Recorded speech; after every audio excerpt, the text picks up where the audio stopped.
Higher സെക്കൻഡറിയിലെ +2 വിഭാഗത്തിൽ practical പരീക്ഷ വളരെ പ്രധാനപ്പെട്ടതാണ്. ബോട്ടണിയിൽ ഫിസിയോളജി വിഭാഗത്തിലുള്ള ഒരു എക്സ്പെരിമെൻ്റാണ് ഓസ്മോസിസ്. വിവിധ തരത്തിലുള്ള ഓസ്മോസ്കോപ്പുകൾ ഉപയോഗിച്ച് ഓസ്മോസിസ് എക്സ്പെരിമെൻ്റ് നടത്താമെങ്കിലും എഗ് മെംബ്രെയിനും തിസിൽ ഫണലും ഉപയോഗിച്ചുള്ള ഓസ്മോസിസാണ് മോസ്റ്റ് പോപ്പുലർ. ആ എക്സ്പെരിമെൻറ്റിൻ്റെ പുനരാവിഷ്കരണമാണ് ഈ വീഡിയോയിലുള്ളത്. ഈ എക്സ്പെരിമെൻ്റ് 2 ഭാഗങ്ങളായി വിശദീകരിക്കുന്നു. ഒന്ന്, സെൽ മെംബ്രെയിനായി ഉപയോഗിക്കുന്ന എഗ് മെംബ്രെയിൻ്റെ സെപ്പറേഷൻ, പിന്നീട് ആക്ച്വൽ എക്സ്പെരിമെൻറ്റ്. ആദ്യമായി how to separate egg membrane out of egg shell. അതിൻ്റെ പ്രവർത്തന ഭാഗങ്ങളാണ് നമ്മൾ കാണാൻ പോകുന്നത്. ഇതാണ് സെപ്പറേറ്റ് ചെയ്തെടുത്തിട്ടുള്ള എഗ് മെംബ്രെയിൻ. ഒരു എഗ് ഷെല്ലിൽ നിന്ന് അതിൻ്റെ എഗ് മെംബ്രെയിൻ സെപ്പറേറ്റ് ചെയ്തെടുത്തിരിക്കുന്നു. എഗ് മെംബ്രെയിൻ സെപ്പറേറ്റ് ചെയ്തെടുത്തു കഴിഞ്ഞാൽ അത് സെമി പെർമിയബിളാണ്. അതുകൊണ്ട് തന്നെ വെള്ളം കടത്തിവിടും. എങ്ങനെ സെപ്പറേറ്റ് ചെയ്യാമെന്നോ ആണ് നമ്മൾ നോക്കുന്നത്. ഒരു ഗ്ലാസ്സിലേക്ക് അല്പം വിനാഗിരി എടുക്കുന്നു. വിനാഗിരിക്ക് പകരം ഡൈല്യൂട്ട് ഹൈഡ്രോക്ലോറിക് ആസിഡും ഉപയോഗിക്കാവുന്നതാണ്. ആ വിനാഗിരിയിലേക്ക് യോക്ക് മാറ്റിക്കഴിഞ്ഞിട്ട് ബാക്കിയുള്ള എഗ് ഷെൽസ് 2-3 പീസുകൾ ആ വിനാഗിരിയിൽ മുങ്ങിക്കിടക്കുന്ന വിധത്തിൽ ഗ്ലാസ്സിൽ ഇട്ട് വയ്ക്കുക. 4 മുതൽ 6 മണിക്കൂർ വരെ അതിൽ കിടക്കട്ടെ. ഈ സമയം കാൽഷ്യം കാർബണേറ്റ് കൊണ്ടുണ്ടാക്കിയ എഗ് ഷെൽ വളരെ മൃദുവാവുകയും പൊടിഞ്ഞു പോവുകയും ചെയ്യും. ഇത് 6 മണിക്കൂറിന് ശേഷം നമ്മളൊരു ബൗളിലേക്ക് വിനാഗിരി അടക്കം ട്രാൻസ്ഫർ ചെയ്യുന്നു. എന്നിട്ട് എഗ് ഷെല്ല് പതുക്കെ ക്രഷ് ചെയ്യുന്നു. ഉള്ളിൽ നിന്ന് നമുക്ക് എഗ് മെംബ്രെയിൻ വളരെ പതുക്കെ പീൽ ചെയ്ത് എടുക്കാവുന്നതാണ്. എഗ് മെംബ്രെയിൻ കീറിപ്പോവുകയും ഒന്നുമില്ല. ഈ വിനാഗിരി ഒരു പ്രിസർവേറ്റീവ് കൂടിയായി ആക്ട് ചെയ്യുന്നു. സെൽ മെംബ്രെയിൻ്റെ ലിവിങ് നേച്ചർ പ്രിസർവ് ചെയ്യപ്പെട്ട് ഇരിക്കുകയും ചെയ്യും. അത് അല്പം കൂടി ഹാർഡ് നേച്ചർ ലഭിക്കുന്നതിന് ഈ വിനാഗിരി കാരണമാവുന്നുണ്ട്. അതിൻ്റെ ടെക്സ്ചർ നമ്മൾ ഫീൽ ചെയ്യുമ്പോൾ അല്പം കട്ടിയുള്ളതായി മാറുന്നു. മീൻസ് നല്ല ബലമുള്ള ഒരു മെംബ്രെയിൻ ആയിട്ട് കിട്ടുന്നുണ്ട്. ഈ എഗ് മെംബ്രെയിൻ നമ്മൾ ലൈവ് മെംബ്രെയിൻ ആയിരുന്നു. എഗ് ഷെൽ വിനാഗിരിയിൽ മുക്കിയിടുന്നത് വരെ അത് ലൈവായിരുന്നു. പ്രിസർവ് ചെയ്യപ്പെട്ടിട്ടുള്ളതാണെങ്കിലും അതിൻ്റെ സെമി പെർമിയബിലിറ്റി നേച്ചർ നഷ്ടപ്പെടുന്നില്ല. ഈ എഗ് മെംബ്രെയിനാണ് നമ്മൾ തിസിൽ ഫണൽ എക്സ്പെരിമെൻറ്റിൽ ഉപയോഗിക്കുന്നത്. ഓസ്മോസിസ് നടക്കുന്ന സമയത്തുള്ള ഓസ്മോസിസ് സെറ്റപ്പ് ആണ് ഈ പടത്തിൽ കാണുന്നത്. Thistle funnel experiment is to show the process of osmosis. പ്ലാന്റ്സിലാകട്ടെ അനിമൽസിലാകട്ടെ ലിവിങ് സെൽസിൻ്റെ ഒരു പ്രധാനപ്പെട്ട സവിശേഷതയാണ് osmosis process. cell-to-cell material transportation, especially solvent molecule transportation, is occurring by the process of osmosis. എന്തൊക്കെ മെറ്റീരിയൽസാണ് ആവശ്യമുള്ളത്? പ്രധാനമായും സെമി പെർമിയബിൾ മെംബ്രെയിനായി ഉപയോഗിക്കുന്ന egg membrane, a dropper for transferring the salt solution into the funnel, and salt for making concentrated salt solution. സോൾട്ടിന് പകരം sugar ഉപയോഗിക്കാവുന്നതാണ്. A beaker containing water, and the most important glass tube, thistle funnel, a metallic or wooden stand for holding the thistle funnel. ഇതൊക്കെയാണ് ആവശ്യം. ആദ്യമായി concentrated salt solution അല്ലെങ്കിൽ sugar ഉപയോഗിക്കുകയാണെങ്കിൽ sugar solution ഉണ്ടാക്കുന്നു. With the help of salt 5 to 10 grams of salt ഒരു test ട്യൂബിലേക്ക് transfer ചെയ്യുന്നു. അതിലേക്ക് 15 to 20 ml വെള്ളം ഒഴിക്കുന്നു. ഹൈലി കോൺസെൻട്രേറ്റഡ് സോൾട്ട് സൊല്യൂഷൻ നമുക്ക് ആവശ്യമുണ്ട്. ഈ സോൾട്ട് സൊല്യൂഷനാണ് തിസിൽ ഫണൽ നിറയ്ക്കാൻ ഉപയോഗിക്കുന്നത്. That means in തിസിൽ funnel experiment, തിസിൽ funnel is having highly concentrated salt solution where solute molecules are more and solvent water molecules are less in amount. Now keep aside the salt solution for some time. ഇനി നമുക്ക് തിസിൽ ഫണലിൻ്റെ bulb ഭാഗം semi permeable മെംബ്രെയിനായിട്ടുള്ള egg membrane ഉപയോഗിച്ച് cover ചെയ്യുന്നത് എങ്ങനെ എന്ന് നോക്കാം. തിസിൽ ഫണലിൻ്റെ bulb ഭാഗം മൊത്തം കവർ ചെയ്യുന്ന തരത്തിൽ ഉള്ള അത്ര വലിപ്പമുള്ള എഗ് മെംബ്രെയിൻ ആണ് നമ്മൾ ഉപയോഗിക്കേണ്ടത്. തിസിൽ ഫണലിൻ്റെ ബൾബ് ഭാഗത്ത് ഉള്ള വായ കംപ്ലീറ്റ് മൂടിയിരിക്കത്തക്ക വിധത്തിൽ കവർ ചെയ്യാൻ പറ്റണം. അതിന് തക്ക വിസ്തൃതിയുള്ള എഗ് മെംബ്രെയിൻ എടുക്കുക. അത് അല്പം ഫ്ലാറ്റ് ഷീറ്റ് ആകത്തക്ക രീതിയിൽ വെട്ടി എടുക്കുന്നു. സിസേഴ്സ് ഉപയോഗിച്ച് കട്ട് ചെയ്യുന്നു. ഓക്കെ, നമുക്ക് ഇപ്പോൾ ഒരു flat piece of egg membrane കിട്ടിക്കഴിഞ്ഞു.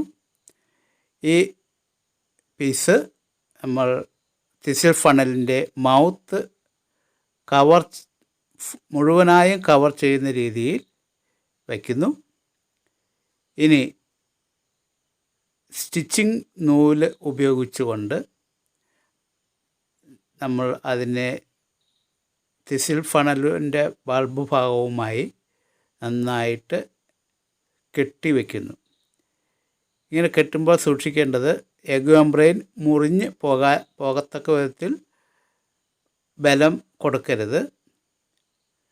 എന്നാൽ എയർ കടന്നു പോകാത്ത വിധം ടൈറ്റായിട്ട് കെട്ടുകയും വേണം. അതിന് ഏറ്റവും എളുപ്പമാർഗം 10-15 റൊട്ടേഷൻ ആ നൂല് ട്വിസ്റ്റ് ചെയ്ത് കഴിഞ്ഞാൽ യാതൊരു വിധത്തിലുള്ള എയർ മൂവ്മെൻറ്റും അതിൻ്റെ കൂടെ ഉണ്ടാവുകയില്ല. എക്സ്ട്രാ നീണ്ടു നിൽക്കുന്ന ഭാഗം ഒക്കെ മുറിച്ച് കളയുക. ഓക്കെ, ഇപ്പോൾ നമുക്ക് തിസിൽ ഫണൽ എക്സ്പെരിമെൻറ്റ് ചെയ്യുന്നതിന് വേണ്ടി എഗ് മെംബ്രെയിൻ കവർ ചെയ്തിട്ടുള്ള തിസിൽ ഫണൽ ലഭിച്ചു കഴിഞ്ഞു. ഇനി അതിലേക്ക് കോൺസെൻട്രേറ്റഡ് സോൾട്ട് സൊല്യൂഷൻ, നമ്മൾ തയ്യാറാക്കി വച്ചിരിക്കുന്ന കോൺസെൻട്രേറ്റഡ് സോൾട്ട് സൊല്യൂഷൻ ഒരു ഫില്ലറിൻ്റെ സഹായത്തോടെ അല്ലെങ്കിൽ ഡ്രോപ്പറിൻ്റെ സഹായത്തോടെ നമ്മൾ ഇൻസെർട്ട് ചെയ്യുന്നു. തിസിൽ ഫണലിൻ്റെ ട്യൂബ് ഭാഗത്തെ ഭാഗത്ത് കുറച്ച് ഉയർന്നു നിൽക്കുന്ന തരത്തിൽ സൊല്യൂഷൻ ലെവൽ ക്രമീകരിക്കുക. സൊല്യൂഷൻ ലെവൽ ഐഡൻറ്റിഫൈ ചെയ്യുന്നതിന് വേണ്ടി ഒരു നൂലിൻ്റെ നോട്ട് അവിടെ ഇട്ട് കൊടുക്കുന്നു. അതല്ലെങ്കിൽ ഒരു മാർക്കർ ഉപയോഗിച്ച് നമുക്ക് മാർക്ക് ചെയ്യുകയും ചെയ്യാം. ഇങ്ങനെ ചെയ്ത തിസിൽ ഫണൽ ബീക്കറിലെ വെള്ളത്തിൽ ഇമേഴ്സ് ചെയ്തുകൊണ്ട് തിസിൽ ഫണലിൻ്റെ ബൾബ് ഭാഗം ബീക്കറിൽ ഇമേഴ്സ് ചെയ്തുകൊണ്ട് സ്റ്റാൻഡിൻ്റെ സഹായത്തോടെ സ്ഥാപിക്കുക. തിസിൽ ഫണലിൻ്റെ ബൾബ് ഭാഗം മുഴുവനായും മുങ്ങിയിരിക്കത്തക്ക വിധത്തിൽ ബീക്കറിലെ വെള്ളത്തിൽ ഇറക്കി വെച്ചുകൊണ്ട് സ്റ്റാൻഡിൻ്റെ സഹായത്തോടെ വെർട്ടിക്കലായി എസ്റ്റാബ്ലിഷ് ചെയ്യുക. Now the Cecil funnel experiment setup is ready for the action. Leave the experiment setup undisturbed for some time. Now we can closely observe the level of solution in the funnel. Cecil funnel is getting raised. The process is going on. You can observe the level from the knot got raised by taking about 7 minutes. The level of the solution in Cecil funnel is rising due to the entry of water from the beaker into the Cecil funnel. In the beaker, the water molecules are more in amount. That means the concentration of water is more in beaker than the concentration of water in the Cecil funnel in salt solution.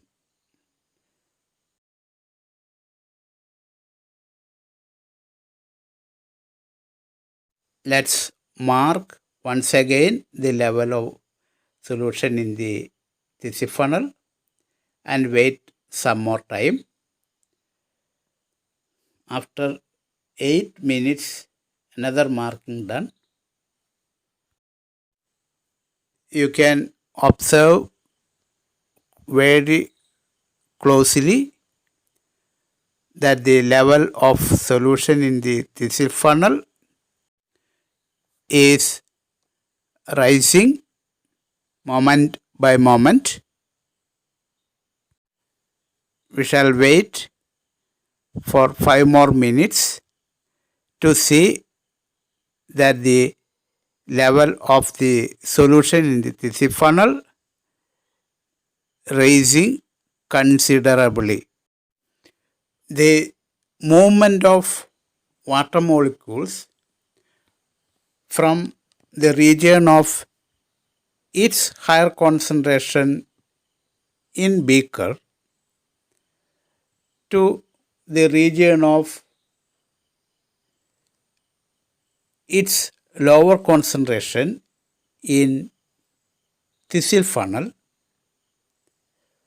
through a semi-permeable membrane, here it is egg membrane, is called osmosis.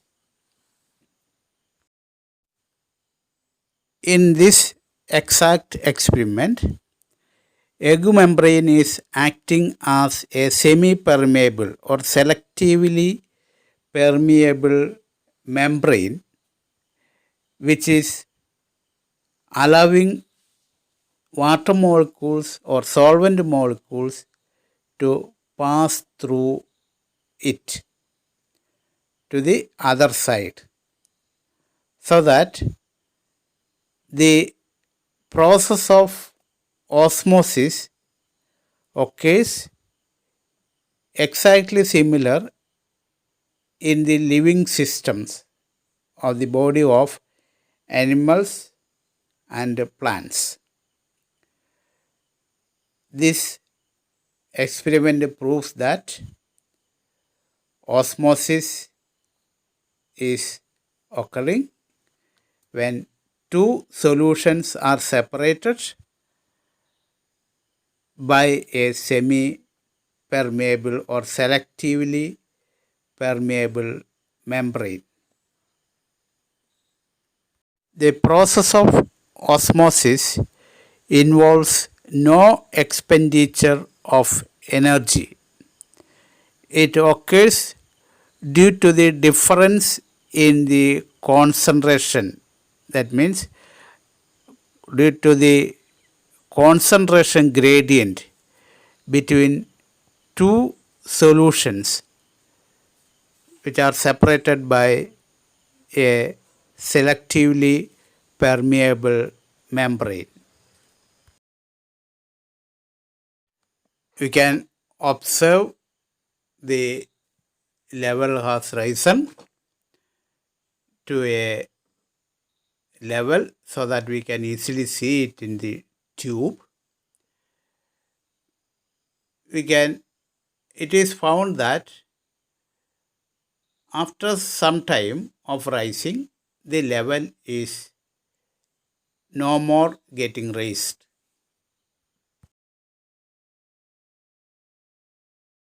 That is, osmosis is getting stopped after some time. This is due to the osmotic pressure created due to osmosis in this osmotic system. Egg membrane separation എങ്ങനെയാണെന്നും osmosis experiment നടത്തുന്നത് എങ്ങനെയെന്നും അതിൻ്റെ result എന്താണെന്നും ഓസ്മോസിസിൻ്റെ definition മുതലായ കാര്യങ്ങളും മനസ്സിലായി കാണുമെന്ന് കരുതുന്നു. Video മനസ്സിലായെങ്കിൽ മറ്റുള്ള കൂട്ടുകാർക്ക് കൂടി ഷെയർ ചെയ്യുക. രാജൂസ് സയൻസ് വേൾഡ് സബ്സ്ക്രൈബ് ചെയ്യുക. Thank you very much.